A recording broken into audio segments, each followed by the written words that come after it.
And Israeli strikes on Gaza are continuing. The latest killed at least 11 people in a residential building in the northern Gazan town of Beit Lahiya. That's according to Palestinian media. Families in southern Israel have held funerals for former hostages whose bodies were recovered in Gaza this week. They were among 250 taken during the October 7 Hamas terror attacks, which triggered the war.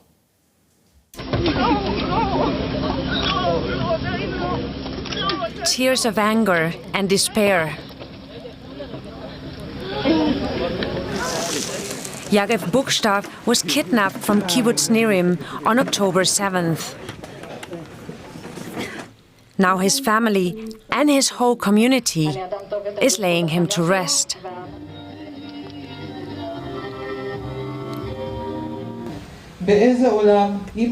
In what world does a mother have to thank for the return of her son who was abandoned and murdered? In what world do families have to beg and cry for the return of their family members alive and murdered? Today, I ask you again for forgiveness, my child. I'm sorry we didn't make it. I'm sorry. Israel says it recovered Buchstav's body and 5 more in a tunnel in Gaza earlier this week.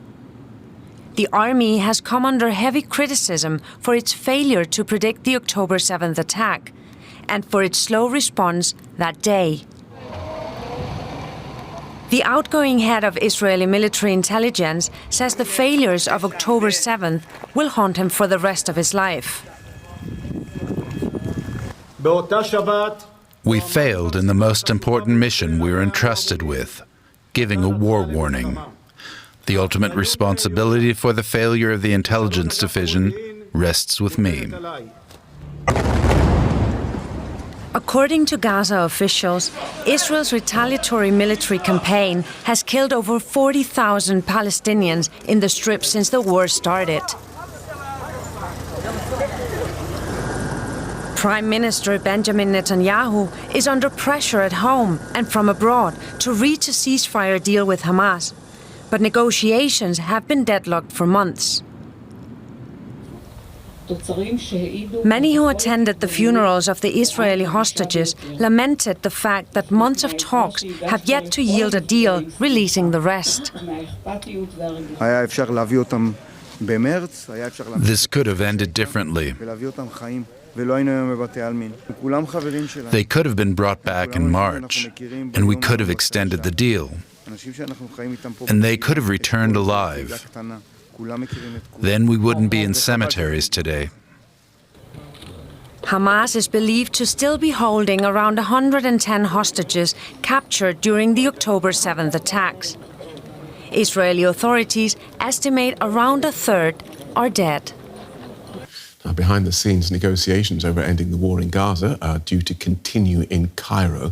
So far, representatives from Israel, Qatar, Egypt and the US have been involved, but not the Palestinian militant group Hamas. The technical talks are based on a peace plan suggested by the US in May and approved by the UN Security Council.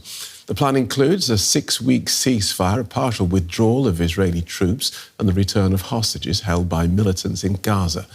Israel would release Palestinian prisoners and withdraw the rest of its forces. Then the reconstruction of Gaza could begin. Both sides still have their differences, which it's hoped will be addressed by a bridging proposal. But Israel and Hamas are accusing each other of adding and changing conditions. Hamas says it can't accept Israel's plan to keep control of the Philadelphia corridor. That's a buffer zone along the Gazan border with Egypt.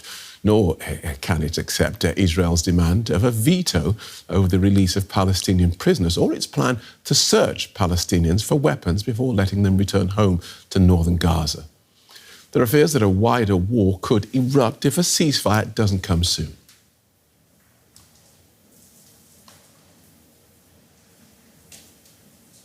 Journalist Kareem Algari has been following developments in Cairo. Well, welcome, Kareem. What's your assessment of where these talks are at the moment? Well, we have very little concrete news, really. There is still a gap. Israeli wants a continued military presence in the Gaza Strip, and they want to have guarantees that they can continue the war even after a ceasefire at a later point. Hamas wants the opposite. They want the Israeli army completely out of the Gaza Strip, and they want guarantees for a permanent ceasefire. There were talks between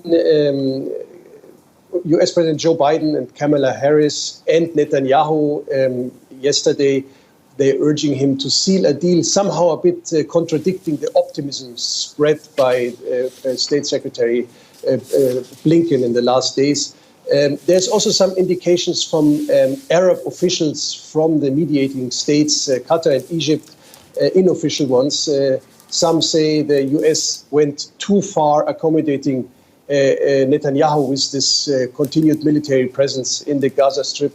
Another one is saying there's an impasse right now. There's no point in holding high-level negotiations until this is sorted out. And there is also anger at the Arab mediating states about the fact that the US is portraying Netanyahu as the one who signs the deal and is ready for a ceasefire, and Hamas as an obstructing party. But having said all that, we know really, in fact, very little what is happening behind the curtains.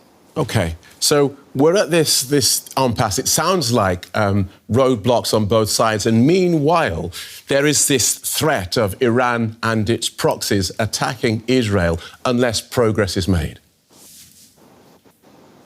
Well, right now, when we get back to Gaza, both sides are trying to reach something they were not able to reach in the war. Netanyahu wants to establish a permanent military presence, Israeli military presence, signed off by Hamas. Hamas wants the army to go out. Both sides put pressure on the ground right now. Hamas is, for example, attacking the Netzarim corridor. That's the corridor that's where the Israeli army is positioned, separating the Gaza Strip in a northern and southern part. Israel, on this other side, is pressuring by not stopping the bombing, issuing more and more evacuation orders. Now, for example, in the two biggest population centers in the center of the Gaza Strip, Khan Yunis and Deir el-Balah, at the same time, there is only 10% now of the Gaza Strip that is a designated safe zone for the people. So it's a way of pressuring Hamas into a deal simply by creating a desperate situation on the ground for the Palestinians. But that, of course, is a double-sided sword, because the Israeli army now is going back to Khan Yunis for the third time.